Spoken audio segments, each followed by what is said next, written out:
It's either good morning, good afternoon, or good night. As we said a moment ago, some of us, we've got people on both sides of the planet here.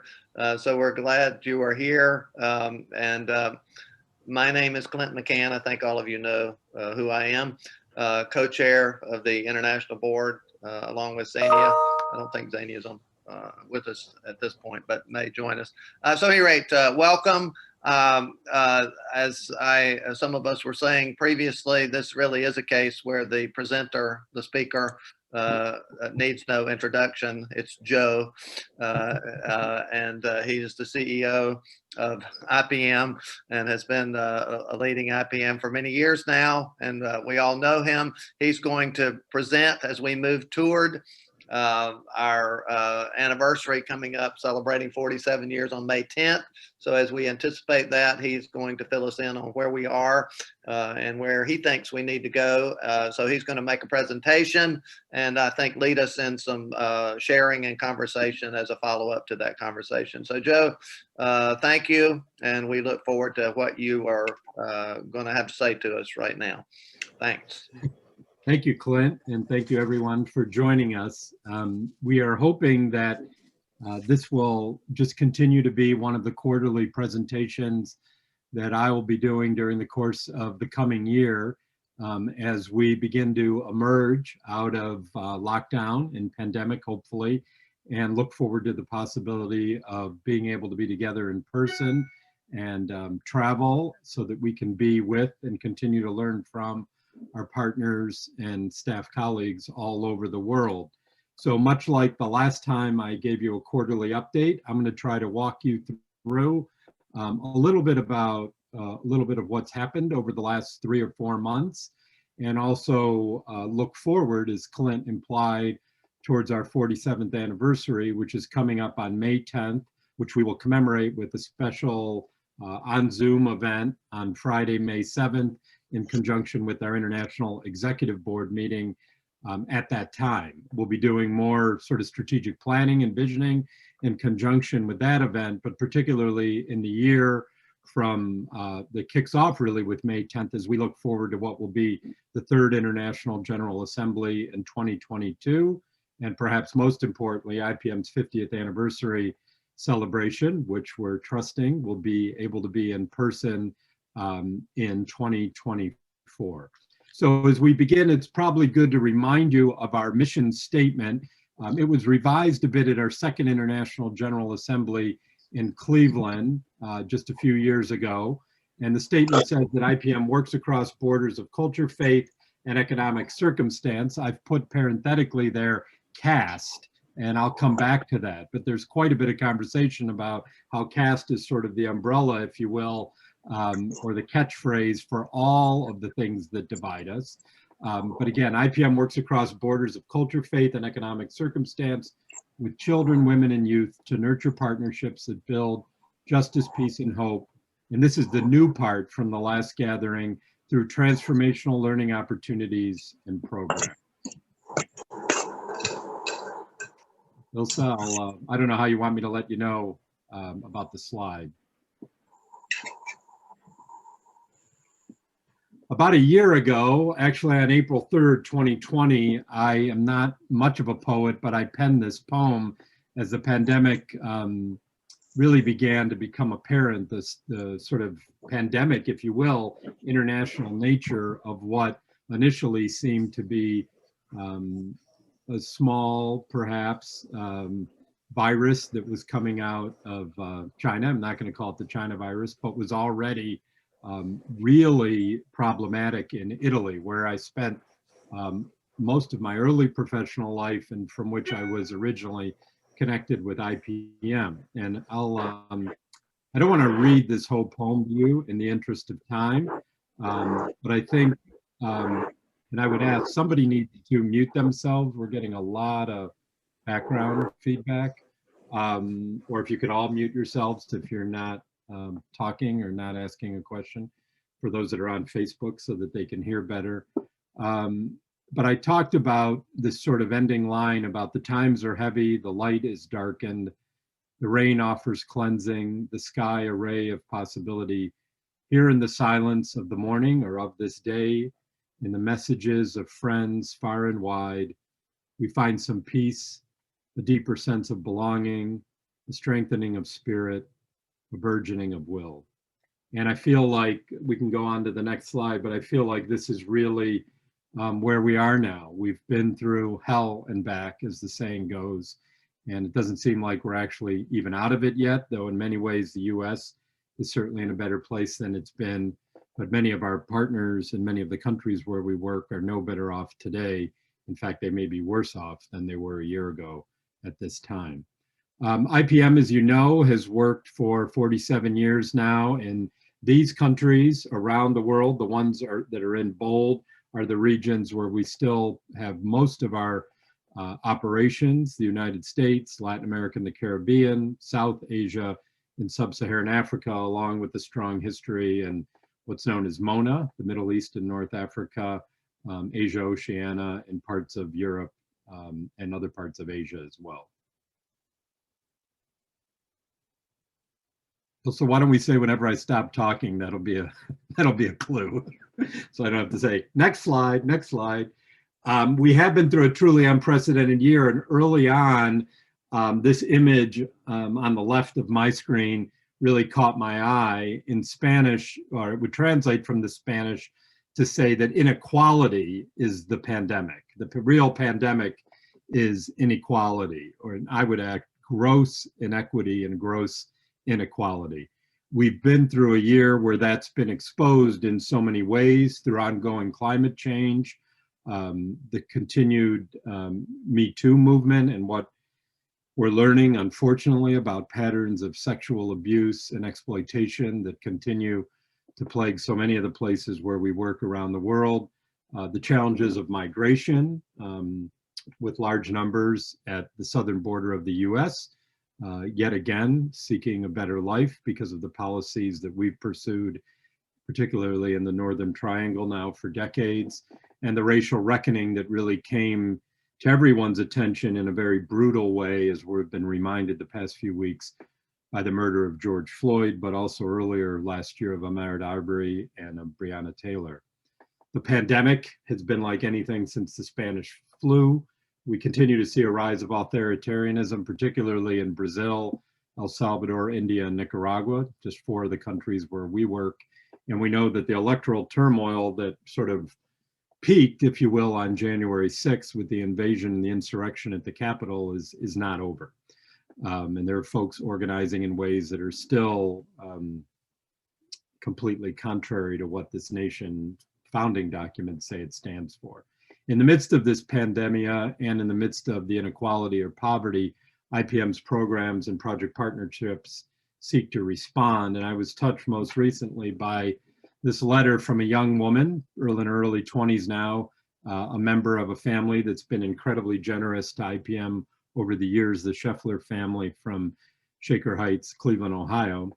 And she dropped a note with a very generous donation for someone her age that said, "Thank you for the work you do to uphold the dignity of human beings around the world. Your immersion trips that I went on as a teen to Kenya and Nicaragua have profoundly impacted how I view the world.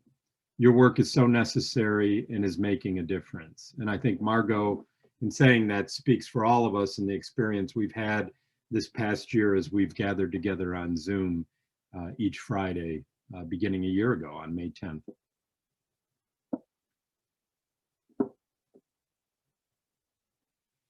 So these are just some project partner highlights. I'm not going to spend a lot of time on each of them in the interest of time, but different images you've seen perhaps already in other forums, or highlights of more recent work of some of our partners around the world. This is in no way an inclusive list. Akapamo, otherwise known as Creative Muses, is in Armenia, El Salvador, and they've been able to keep their mill, as you can see the new equipment there, with some of our Latin American colleagues going throughout the pandemic. But it really have been part of what we've learned over the course of the past year, in the way that mental health has really been impacted by so many people, particularly women perhaps stuck at home with abusive spouses and partners, children unable to go to school, folks that have lost their work, in the way that we're hoping to respond.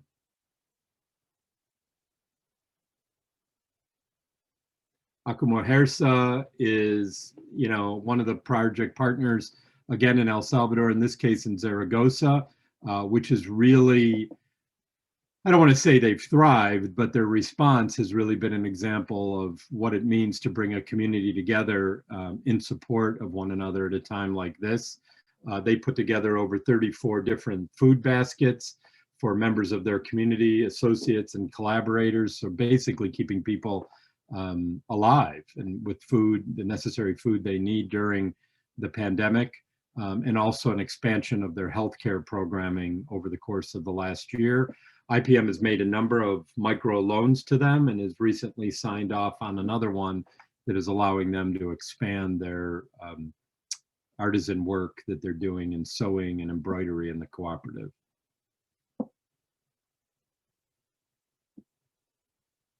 Saprosi in Nicaragua, many of you know, is in many ways one of our most successful project partners, and working in a really difficult environment now in Nicaragua with the pandemic and the current political situation. We've worked with them to create a rotating fund, a small loan fund that at any given time can have anywhere between $5,000 and $15,000 in it. We just reseeded it with another $7,000 after they paid back their last loan. And those loans then go out in really small amounts to each of the different women in the community. And during the pandemic, they also provided these food packages valued at about $20 a day, and in addition, medical assistance of $100 to the women in the cooperative and their families.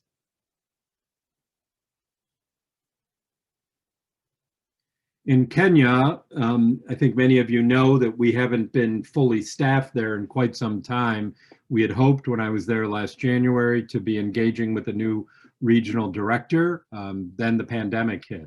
But the Dandora Women's Forum that was started by the late Mellitus Wary, a classmate and friend of mine from the Gregorian, continues to do their remarkable work in supporting women throughout what is the second largest slum in Dandora. Here are some of the initiatives from 2021. They engaged in additional handcraft work, training, particularly around early pregnancy, the prevalence of drugs, the rise in some levels of tribalism within the community. They work with over 40 different ethnic groups alone within Dandora.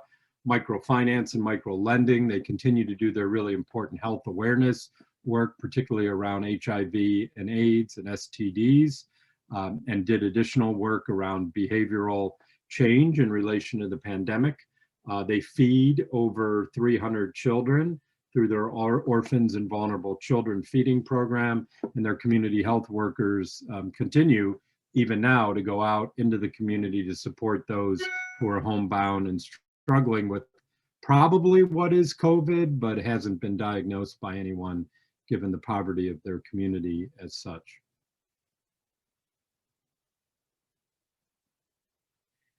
In Colombia, we're really blessed to be working still with the Center for the Formation of Peace, CFP, where IPM partners with a program known as Niños or Niños Trabajadores, working children, which probably doesn't sound great, but these are children that are in the marketplace with usually their parent, and they're forced because of their economic condition when they're not in school to be running around and running errands in support of their moms in the market. And so the cooperative has continued to provide kits and workbooks for the children to not only to help them with their schooling, but to encourage a more centered and holistic way of learning in the midst of what can be a really violent situation, particularly as it relates to the prevalence of drugs and violence in and around the market center in Ibagué. In El Cercado, we had a lengthy conversation with two of our staff, Aneda and Vicky, who were actually trapped if you will, in the DR when the pandemic started last year. And we continue to support on an informal basis and send immersion experience delegations, as we did recently virtually with Stonehill College to El Cercado, which is on the border with Haiti, where we're working now, and Joanna is working particularly with savings and loan groups that were initially supported by IPM and are now sustaining themselves. They're more now of what we call a community partner than a project partner, as we're not providing direct funding anymore.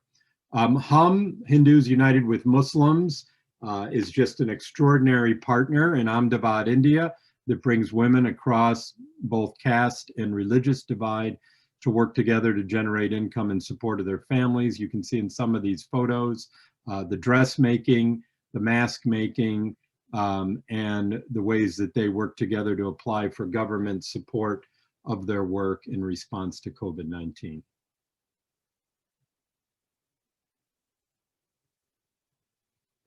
IDIS is probably the newest partner we have in Latin America and the Caribbean.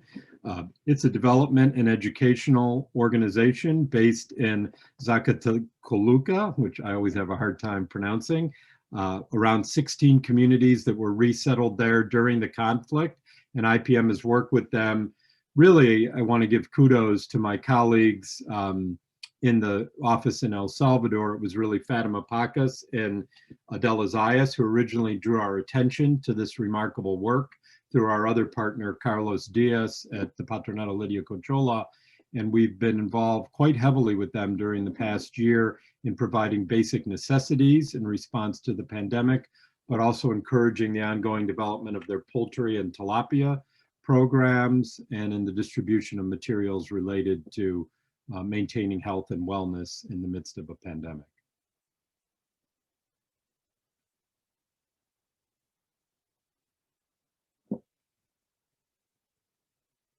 You locked, okay.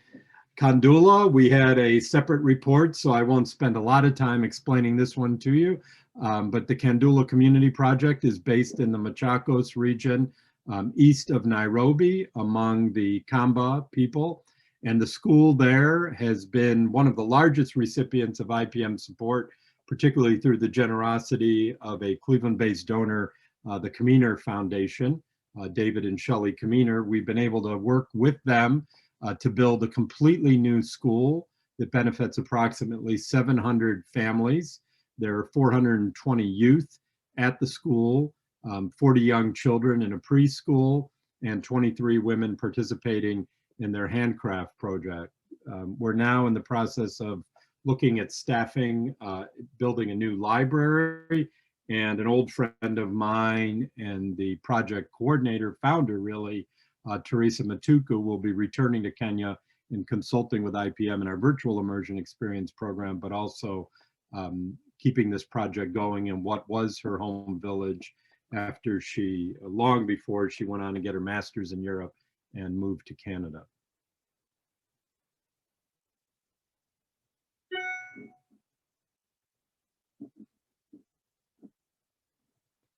Mujer en Comunidad, in many ways, is really special to me personally. This was the first project that I visited in Nicaragua when I became the CEO of IPM 20-some years ago. And it then became a model for much of the work that we do in El Salvador. We've partnered directly with them, beginning with their original founder or foundress, Zoraida Sosa, and then through the work of others. It's now coordinated by a woman named Maria Felix, who's participated in our Spanish language forums. Probably their biggest achievement in 2020 was granting loans, small loans, to 34 women and youth. And in the coming year, or the current year, we're going to be working directly with them on reactivating their youth outreach program that does sexual awareness training, political organizing, gender equity, racial equity training among children in really distant parts north of Lake Managua, or Exolatan as it's known in the indigenous language.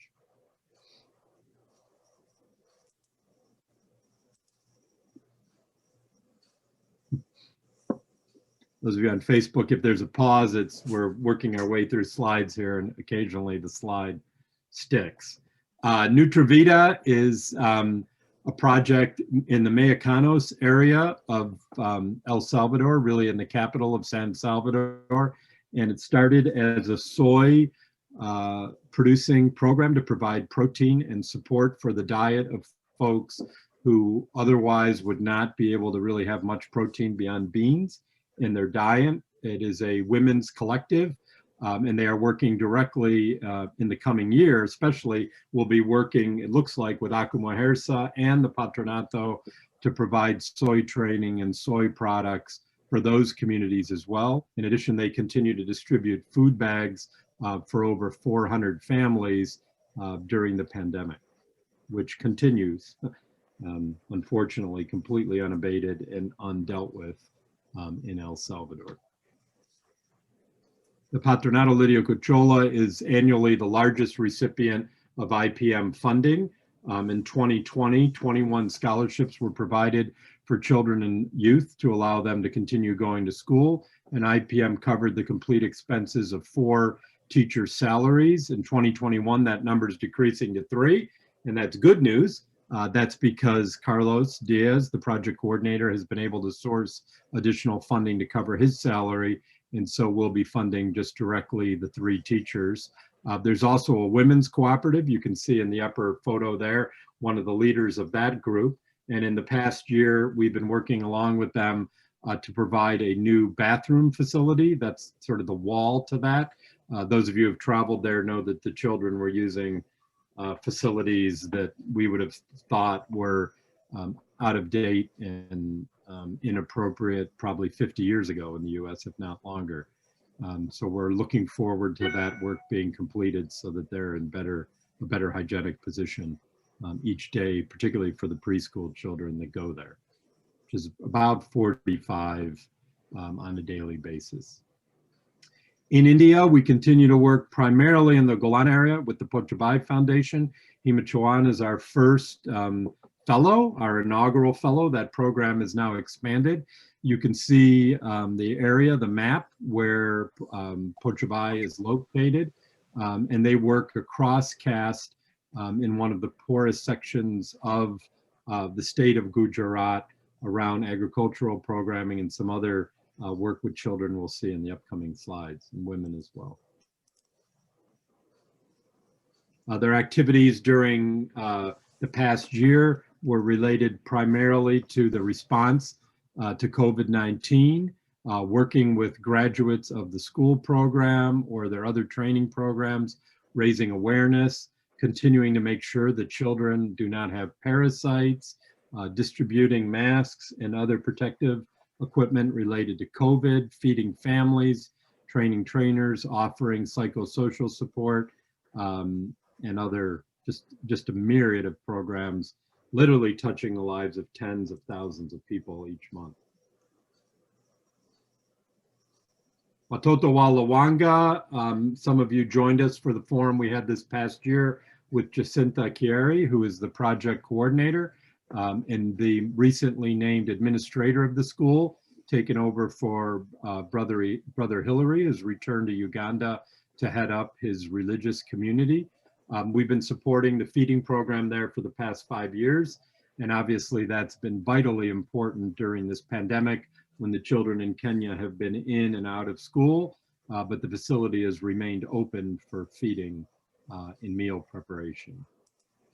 They really are a model of best practice. It's just a remarkable school that sort of began with nothing.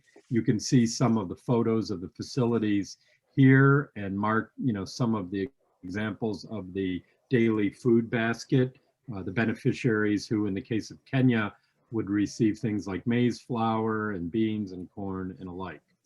They also distributed, this is in Kibera, which is famous if you've seen the movie The Constant Gardener. That's where many of the scenes in Nairobi take place. It's the largest quote unquote slum in sub-Saharan Africa. Some estimate almost 1 million people live in and around the Kibera community. And in that kind of concentrated, materially poor community, the spread has just been completely out of control. And so Watoto Walawanga has worked with others in raising awareness about safe practices, distributing masks, using things like fabric softener as a way to disinfect, which is something I would have never thought of, but apparently works really well, and continuing really to do remarkable work using the children in the program, really empowering them to go out and educate their community about how COVID-19 is spread. So if we can turn just for a moment away from the partners specifically, none of the work that we do with them would be possible without the regional offices that IPM has established over the last 20 years and is really invested in quite heavily over the course of the past year. Unlike a lot of nonprofits, we were fortunate through shared sacrifice and reallocation of resources to be able to not only maintain our international staff, but to actually grow the numbers of people working with us internationally and provide a steady source of income, even for folks who were only contractually engaged with us in the past related to the Emergent Experience program, but who needed really any source of income because they lost all of that when travel to their respective regions stopped. Here you can see Adela Zayas on the left, who is our Director for International Programs and Partnerships, so oversees and reports directly to me the work of all of our regional offices around the world.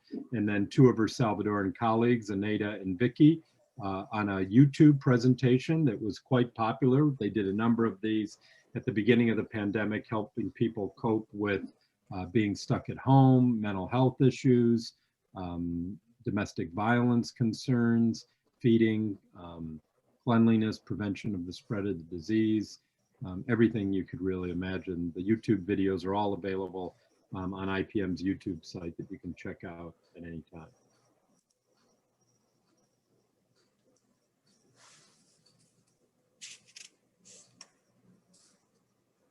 In India, Mahesh, a longtime IPM staffer, one of the longest with Ilsa and I, who's our regional director for South Asia, has spent much of the time, particularly as India has been emerging a bit from the pandemic.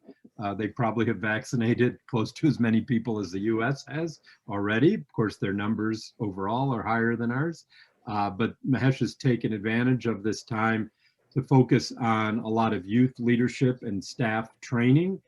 This was a session that took place relatively recently, looking at the writing and work of the Brazilian educator Paulo Freire and of the Indian liberation fighter B.R. Ambedkar, who really, particularly for the Dalit community, is the Gandhi, if you will, of India, someone who was much more revolutionary in his approach to reordering the caste system in the country. He was a Dalit himself. And if you read or thinking about reading Isabel Wilkerson's relatively new book on caste, she refers to Ambedkar quite consistently as a model for the way that the US might confront its own racist history now going back over 400 years.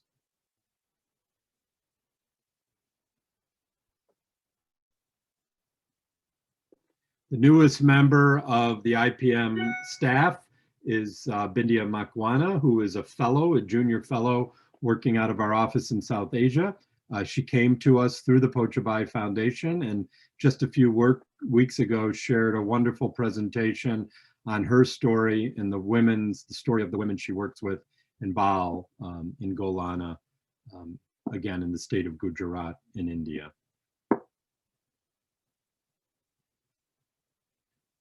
As I mentioned earlier, we are seeking a full-time new regional coordinator for Sub-Saharan Africa. We continue to work with a number of friends and partners there, including our board member, Dorothy Nyong'o, and other partners like Jacinta, who have been supporting our work, Jared Odiambo, who's pictured at the far right next to Priscilla Nangarai, the director of the Bride Rescue Program, and IPM's current project partner, GRACE. It's an acronym for a girl childhood education program for the Maasai girls she works with. Jared is pictured there with Priscilla and Alyssa Bovell. And at left is the last immersion that I was able to be live on, which was in Kenya with a delegation from Yale Divinity School and Andover Newton Seminary a little more than a year ago before the pandemic shut all of our immersion travel down. So the newest thing that you've heard about, if you've been paying attention or participating in earlier virtual forums during the course of the year, has been the migration, if you will, of our signature immersion experience program to a virtual model. The virtual immersion experience program builds on IPM's really incredible expertise. It's hard to believe now, particularly for those of us that were around at the beginning, but that we've actually had over 253 in-person immersion experiences since the program started in 2003, with over 2,300 participants. That's the in-person program is alone. The virtual program, as you can see on the screen, is a way that virtually people are now able to have as close to as similar as experience as possible. And just over the course of the past few months, we've had 5 new virtual immersion experiences with 48 participants. So that brings our total up to 258 immersion experiences and 2,356 participants over the last 18 years. The Veep works, online, obviously. We use the Google Classroom function and Zoom. The learning is both synchronous and asynchronous. There's typically 15 sessions, including a pre and post immersion program. During the sessions, participants are joined by international staff, project partners, community partners, and other experts as we learn about the history and culture, the political situation, the socioeconomic reality of the country, as well as the direct work of IPM's project partners in responding to the injustice and inequity in their own communities. There are 2 models now for the virtual immersion experience program. You can travel to one country, as you typically would have done on an in-person immersion, or the programs can be thematic, where the immersion is in multiple countries, like the one we'll be doing with John Carroll next month, focused on a theme. In this case, the theme is caste, but we have other thematic immersions prepared around gender equity, multi-faith relations, migration, racial equity, and alike. This is just a listing of the VIPs to date. We partnered with Christ Crossman United Methodist Church. That was the first of these virtual immersions that we did. That would have been an in-person and had to morph to virtual. The International Executive Board was then able to travel to India in November. In December, people from Clint McCann from Eden Theological Seminary and a dear friend of IPM from the San Francisco Bay Area joined Seaside United Church of Christ on an immersion in El Salvador. In January, Stonehill College traveled to the Dominican Republic, and we had an open VIP for donors and friends that just concluded after 8 sessions during February and March. There are upcoming VIPs, as I've mentioned, in May on caste, in September to India, in November, over the November-December kind of segue around the anniversary, the martyrdom of the 4 churchwomen, and to Italy if we're not able to go in person early next year. We're in the process of finalizing the programs for Colombia, for Nicaragua, gender equity, migration, and are working right now with a number of institutions, including some of those mentioned already, and others like CASE, Inspiring Minds, the Scheffler Scholars Program, University of Maine, on upcoming immersions for the coming year, in the hope that by the spring we may be able to offer in-person immersions a year from now. And certainly if we can't, that we'll continue with the virtual programming, which it's our vision, as many of you know, that we'll continue with virtual programming and offerings even when we're back to sort of normal travel, because we believe the demand for that is something that really resonates well with IPM's work. I just quickly, the novel coronavirus and our response through what's known as a MEAL process, which stands for Monitoring, Evaluation, and Assessment and Learning, was one of the first things we engaged in. Alyssa Bovell coordinated this project with the support of our regional staff. And there were a number of grounding questions as we sought to learn more about what IPM should be doing in response to the pandemic and moving out of it. As always, as we try to respond strategically to the needs that are identified, we focus on our core principles of accompaniment, solidarity, and trust. We were able to interview people and partners in El Salvador, Nicaragua, Colombia, the DR, India, and Kenya. And the primary findings that we had were around real concerns around the loss of income in business, changes in relationship dynamics, challenges affecting children and youth, mostly as they're home from school, real issues around food and nutrition security, the gendered implications of COVID-19, and how an organization like IPM and our partners might provide additional solidarity and collective care in dealing with the mental health and emotional health issues of so many folks still in the midst of the pandemic. In response to all that I've sort of said up till now and what we've learned over the past year, we've rededicated ourselves to our grant seeking and proposal development program, which is really rooted in strategic research and the strategic initiatives identified by the board as priorities for IPM between each International General Assembly. The model you can see in front of you is sort of a model of IPM's Project Partners, how we define partnership. It's not just the transactional nature that some might have imagined it was back in the day when IPM started, but there are all kinds of ways. We've identified at least 10 in which IPM, if you will, intersects with our partners and supports them and accompanies them in their work.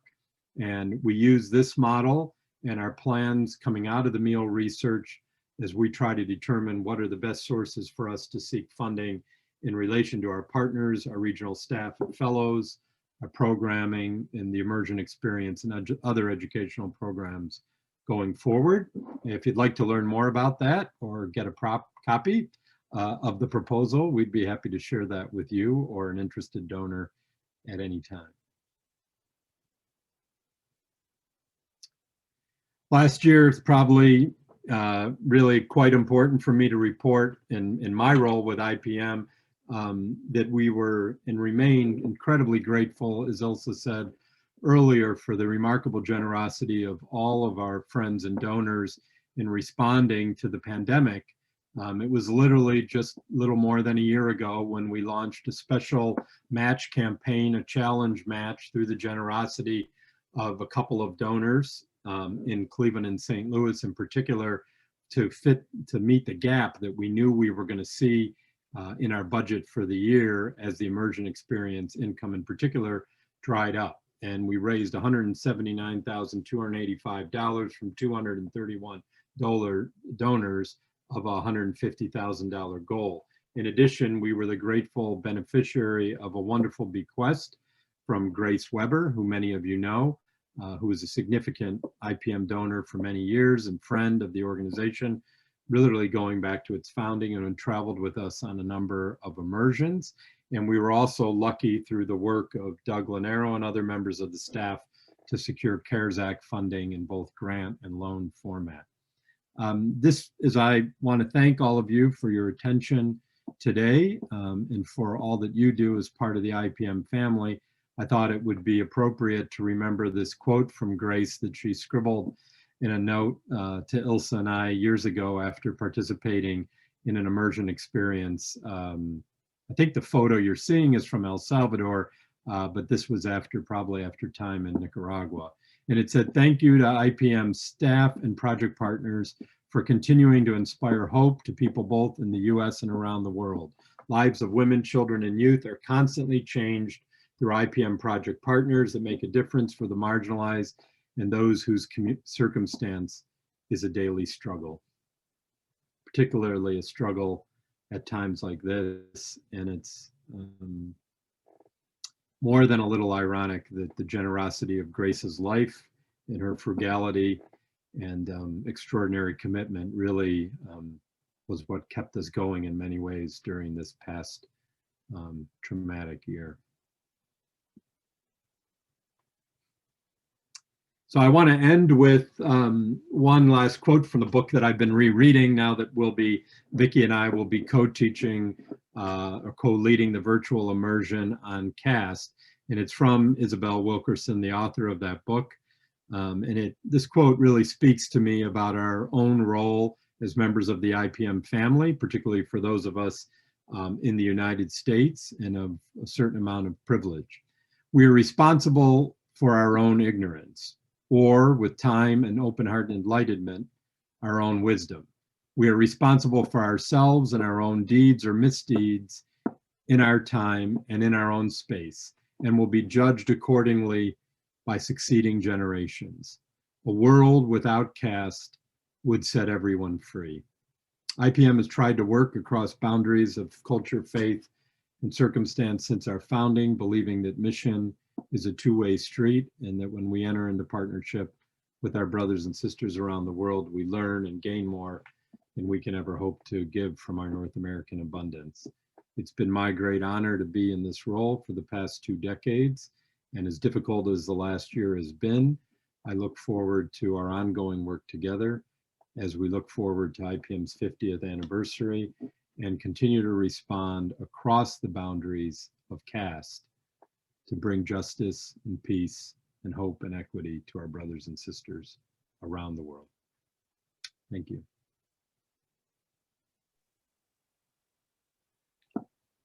Thank you, Joe. Wonderful reminder of the connections that are quite literally worldwide, and an inspiration as a result. Thank you. I don't know whether I'm supposed to be presiding now or not, Ilsa or Joe, but it's not noon Eastern Daylight Time, so we have a few minutes, I think, in terms of responses, questions, requests for further input from any of us.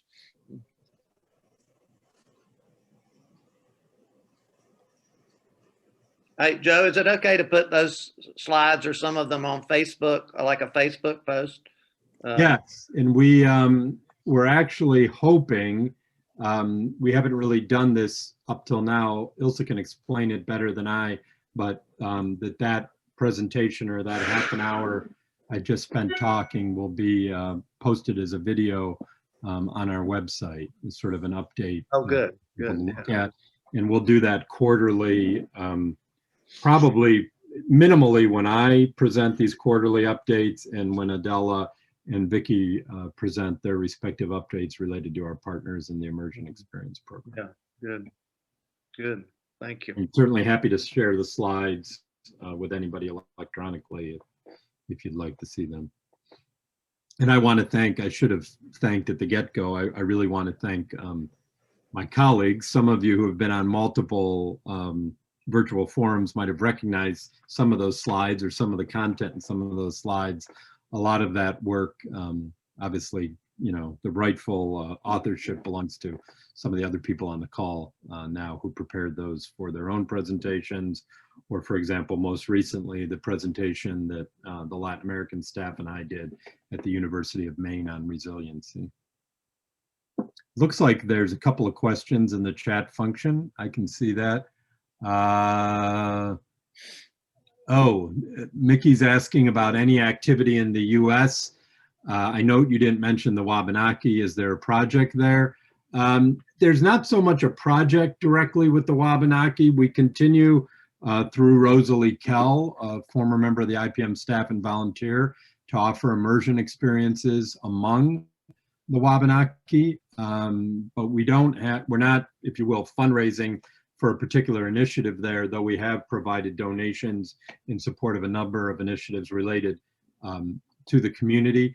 I didn't mention all of our partners. There are other partners, obviously, in Brazil and in other places in the US and around the world. I just tried to give you a snapshot of some of them. But it's certainly our hope that, particularly when travel returns, that we'll be able to continue to offer immersions with the Wabanaki.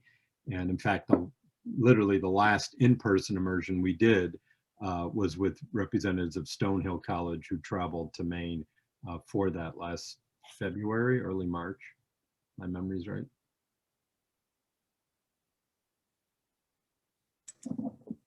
Clint, I just want to thank you for your help in moderating today's program. And Joe, I can't help but say, you know, how amazingly impressed and inspired. I continue to be part of the IPM staff, and especially for your leadership. And I'm going to try to say that without getting emotional, but I don't know that I can, because I've had the pleasure of working with Joe for almost 15 years now, and it's going to be Joe's 20th work anniversary this June. And I am just amazed at the progress that our project partners have been able to continue, and the impact that you've made through your leadership, through your commitment, certainly with the tremendous support of an amazing staff and incredibly dedicated board throughout the years. But in listening to your updates and presentations of all the partners, it's so gratifying and humbling at the same time to be part of this organization and to see the difference that is being made in people's lives, and the hope that is being given. So Joe, thank you for being a wonderful colleague, for being an inspiring leader. Thank you to my colleagues for making this work possible, and to our board for the continued vision and leadership that you provide. So especially as we look forward to this anniversary year, it's just wonderful to be part of such a positive organization. Thanks. Absolutely. Yeah. Thank you, Ilse. And it really, yeah, that's what I mentioned, the word inspiration. It really is an inspiration to be reminded that, as I tell people, as a result primarily of my association with IPM, Joe and Ilse, you've been at this a long time. I literally know people and have friends all over the world, in India and Nepal and El Salvador and Nicaragua and Kenya. I mean, I don't think there's anything more important now in our in the global village that we live in, particularly given the tribalistic responses of some people in the United States and elsewhere.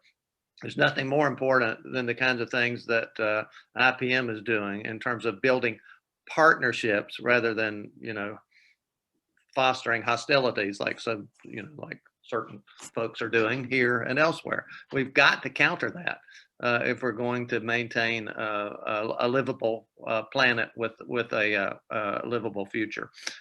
So yeah, I'm happy to be a part of it too. It's an honor and a pleasure and a privilege and an ongoing inspiration to be in this with you all. To make it really a partnership. So thanks to all of you in all the places represented here this morning, and as Joe reminded us, and many others as well. It's extraordinary. Thank you, Clint, and thank you, obviously, Ilse. I won't say anything other than thank you, so I don't get emotional as well. But I have to tell you, I've been reading, as I referenced, as I know Vicky has, and Dorothy Nyong'o and some other members of the board cast. In preparation for this upcoming immersion. And one of the points, I don't even want to try to paraphrase her, but one of the real salient points that Isabel Wilkerson keeps coming back to, and I've seen her talk about in interviews, is the way that these interpersonal connections are the only way to break through caste, or the false enforcing of caste that has been placed upon us by the privileged in our respective societies. And she talks about that in a way that is deeply personal around anti-marriage laws, the ways that people of different castes or different colors have been forbidden to marry one another. So it's not to pollute the white race primarily, but also as a way to keep people from loving people of different castes. Because one of the things that's at the heart of partnership, if you go back to that model we shared, is this kind of agapic understanding of brotherhood and sisterhood and the love that we should have for one another, no matter from where we hail, no matter who we love or how we love, no matter the color of our skin, our gender, or any other way that society divides us. And that by crossing those borders or boundaries, particularly the one of caste, in the way that IPM has always sought to do, and certainly our founders, Paul and Jim and Bernie and others, have emphasized so strongly over the years, that two-way street aspect of our work, that understanding that we're connected with each other, and that the hopes and dreams and inspiration and aspirations that I have for my family and my children are the same that any father or mother has for theirs, no matter where they are in the world, is really what's been at the heart of this organization's mission all along. And it's really particularly timely and particularly relevant now, Clint, as you said, in the midst of this pandemic, in the ways that authoritarian governments and the far right in this country have sought to divide us. Yep, absolutely. I don't want to preach, but it is my quarterly update. So we'll, in the future, in the upcoming quarters, we'll try to have a little bit more focus thematically, either on partnerships or particular partners, particular parts of the world, particular places where we see some evolution or some strategic change happening. But again, I want to thank all my colleagues for helping me pull this presentation together today. Sony is just saying thank you, and just that she feels lucky to work with us and to be connected to IPM, and certainly the feeling is mutual, Sony. Thank you for all you do. Yeah. Hey, Joe, when is the John Carroll, the immersion on CAST?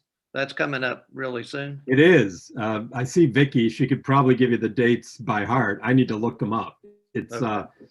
It's a week in May. It's it's see. It's from May 24th to May 28th. Okay. Okay. Yes. Yeah, and we really that's just John Carroll people. That's not an open immersion, right? No, that's a John Carroll group. But my guess is that we will probably offer something akin to that going forward. We have to be a little careful. Obviously, IPM has been using the word CAST and has been talking about CAST since our founders were in India, back in the 50s and 60s. But it's, there is now a book out. You can't copyright the name CAST. No, you can't copyright that. But we certainly imagine that we'll be doing the term CAST, not necessarily in the way she's very specific, if you haven't read it, about the way that, and this is one of the things that's making a lot of people in the US take notice, that the Nazis literally learned how to carry out the genocide they carried out from watching how the US slave system was built, in the way that people were demonized in our own country hundreds of years before the Nazis came to power. And so she really focuses on the comparison of slavery in the United States, or racial inequity, the experience of the Nazis, which we think about, sort of bookend over a certain number of years, and then sort of the perennial millennial history of caste in India, though she also points out that that was sort of imposed on the Indian subcontinent in some ways as well, that I'm certainly not an expert to talk about, but Amdekar, that I referenced, does regularly, and I think we'll probably have Mahesh teach an immersion on Amdekar, at least do a forum on that. Well, that'd be great. It would be. But the idea of caste is sort of a catch-all, if you will, for colorism, for racism, for tribalism, for ethnic division, is one that I think certainly resonates with me and is quite relevant in relation to IPM's work. And I'm sure we're going to run with that. And Vicky's probably already thinking about what we can do with it once we get through this pilot with John Carroll. Good. And Mahesh actually added a comment on the chat that said he's delighted that CAST is becoming central to our conversations, and that along with Gandhi, Dr. Ambedkar is becoming known in the United States. In Ambedkar's definition, caste represents all oppressed people. Yeah, I mean, I had never, like many of you, I had never heard of Dr. Ambedkar before. I'm going to guess it was about 7 or 8 years ago that Mahesh originally drew my attention to him. We were sitting at the Gandhi ashram in Ahmedabad, and he said, well, the person you really ought to be reading about. And then we went and visited some sites related to his work, and clearly he had an impact on Isabel Wilkerson, his work has. And that's exactly what Mahesh wrote, is what I was referring to, that while it's certainly important for her in particular, speaking about the experience related to the African American community in this country, building on the work of her Pulitzer Prize. Well, she got a Pulitzer Prize as a journalist for the New York Times, but the warmth of other suns is really sort of the book that everyone came to know about her. You know, she's focused primarily on that experience in the United States. And Amdekar is really clear, as Mahesh said, from my understanding and what I read, he shared some things with me recently about caste representing all oppressed people. And if you think about the way that Jim Mayer and Paul Strege talked about the work of IPM at its founding as a way of moving beyond, I didn't make up that working across borders of culture, faith, and economic circumstance. That's Paul Strege language, literally, and Peter Mayer. Peter Mayer put it in a note, and then Paul sort of put it in what he thought was more appropriate, particularly economic circumstance. But this understanding of the way that IPM is bringing people together, the oppressed, and if you will, the oppressor, or those that are in the positions they're in because of the oppressive governments that they benefit from and live under, has always been at the heart of our mission. So really important to point out. There's also a really important book that Clint McCann has shared from Stephen Patterson, The Forgotten Creed, Christianity's Original Struggle Against Bigotry, Slavery, and Sexism. And Patterson, as many scholars of Jesus, you know, will tell us that was one of the things that went away with, you know, Constantine and Christianity becoming the religion of empire, was that this real radical prophetic focus of Jesus, who was lower caste by any standard in the empire, standing up and saying that the way his Hebrew brothers and sisters were being treated was wrong, but also the way they were treating women and Samaritans and strangers and others was wrong and completely antithetical to the prophetic tradition, as Clint knows much better than I. So it's really, it's hard to say after a year like this that we're at a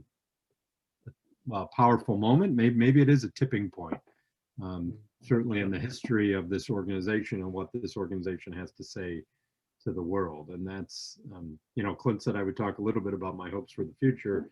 Certainly my hopes for the 50th anniversary in the next decade is that IPM begins to garner more and more of the recognition I think it rightfully deserves for the real cross-caste work we've been doing long before I was involved, and that the next generation of leaders of this organization, many of whom are represented on this call this morning, will take the work of Ilsa and Mahesh and Sony and I and others forward, so that we can continue to make the kind of difference in the world that Jim and Paul probably only could begin to imagine at the time of IPM's founding.